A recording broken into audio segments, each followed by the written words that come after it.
اگر کوئی آپ کو چھوڑ کر چلا گیا ہے تو انشاءاللہ اس سے بھی کوئی بہتر آپ کو ضرور مل جائے گا۔ حضرت ام سلمہ رضی اللہ عنہ کہتی ہیں کہ جب میرے شوہر فوت ہو گئے تو میں اتنی دکھی تھی، اتنی غمگین تھی کہ پھر مجھے یہ خیال آیا کہ حضرت محمد صلی اللہ علیہ وسلم نے مجھے ایک دعا سکھائی ہوئی تھی، اور اس دعا کے الفاظ یہ تھے کہ بے شک اے اللہ مجھے تو اس سے بھی بہتر نصیب فرما۔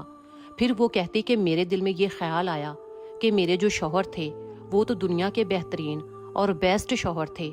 اور ان کے جو گھر والے ہیں وہ بھی وہ ہیں کہ جنہوں نے سب سے پہلے اللہ کے نبی کریم صلی اللہ علیہ وسلم کی طرف ہجرت کی،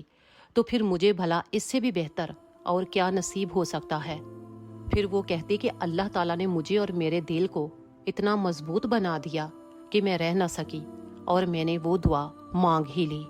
اور وہ دعا یہ تھی انا للہ و انا الیہ راجعون، اللہم آجرنی فی مصیبتی و اخلف لی خیرا منہا۔ اے اللہ بے شک ہم تیرے بندے ہیں اور تیری ہی طرف لوٹ کر ہمیں آنا ہے، اور تو مجھے اس مصیبت سے صبر عطا فرما اور مجھے اس سے بھی بہتر عطا فرما۔ اس نے یہ دعا تو مانگ لی، پھر اس کا رزلٹ یہ آیا کہ آپ صلی اللہ علیہ وسلم نے خود نکاح کا پیغام بھیج دیا۔ سبحان اللہ۔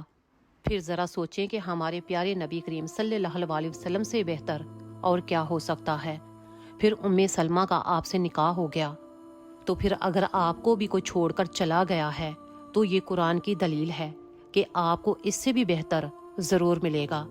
لیکن اس کے لیے آپ کا یقین اللہ تعالیٰ پر سچا ہونا چاہیے، اور کسی نہ محرم کی طرف، حرام کی طرف آپ نہ جائیں، بلکہ صبر کریں۔